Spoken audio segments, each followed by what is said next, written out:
राजा धृतधनुमा ने विनम्र होकर पूछा, हे मुनिवर, व्रत तो हमने सुना, पर उसका समापन किस प्रकार करना चाहिए? वाल्मीकि मुनि बोले, हे राजन, अब मैं तुम्हें पुरुषोत्तम मास के व्रत के समापन अर्थात उद्यापन की पवित्र विधि कथा के रूप में सुनाता हूँ, जिससे व्रत का पूर्ण फल प्राप्त होता है।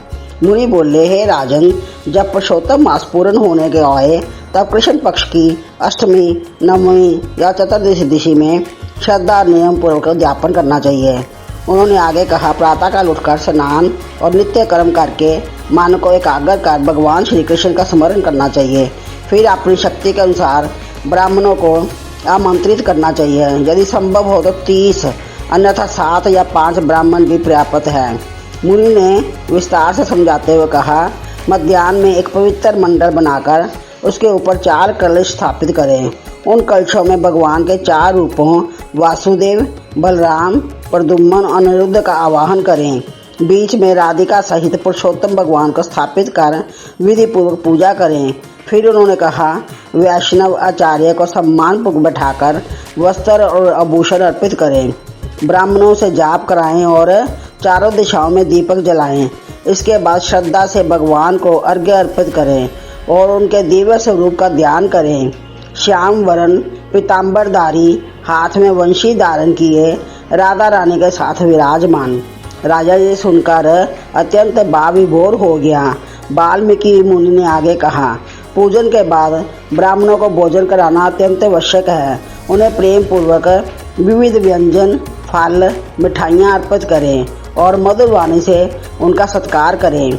इसके पश्चात दक्षिणा, वस्त्र, गोदान और तांबूल देकर उन्हें प्रसन्न करें। उन्होंने विशेष रूप से कहा, यदि संभव हो तो श्रीमद् भागवत का दान अवश्य करें, क्योंकि यह साक्षात भगवान का स्वरूप माना गया है। इसका दान करने से अगणित पुण्य प्राप्त होते हैं और मनुष्य गोलोक धाम को प्राप्त करता है। फिर बोले, पूजा के अंत में भगवान से विनम्रता से क्षमा मांगनी चाहिए। हे प्रभु, यदि मेरी पूजा में कोई त्रुटि रह गई है तो कृपा करें, उसे पूर्ण करें। भगवान अच्युत की कृपा से सभी कमी पूर्ण हो जाती है। उसके बाद ब्राह्मणों को विदा करके अपने परिवार के साथ प्रसाद ग्रहण करना चाहिए। रात्रि में जागरण कर पुनः भगवान का स्मरण और पूजन करना चाहिए। अंत में वाल्मीकि मुनि ने कहा, हे राजन, जो स्त्री या पुरुष इस प्रकार श्रद्धा और विधि से पुरुषोत्तम मास का उद्यापन करता है, वह जीवन भर सुख, समृद्धि और सौभाग्य प्राप्त करता है। उसके सभी पाप नष्ट हो जाते हैं। अंत में वह अपने पूर्वजों सहित भगवान के परम धाम गोलोक को प्राप्त होता है। ये सुनकर राजा धृतधनुमा अत्यंत प्रसन्न हुआ और उसने निश्चय किया कि वह इस विधि से पुरुषोत्तम मास का व्रत और उसका उद्यापन अवश्य करेगा।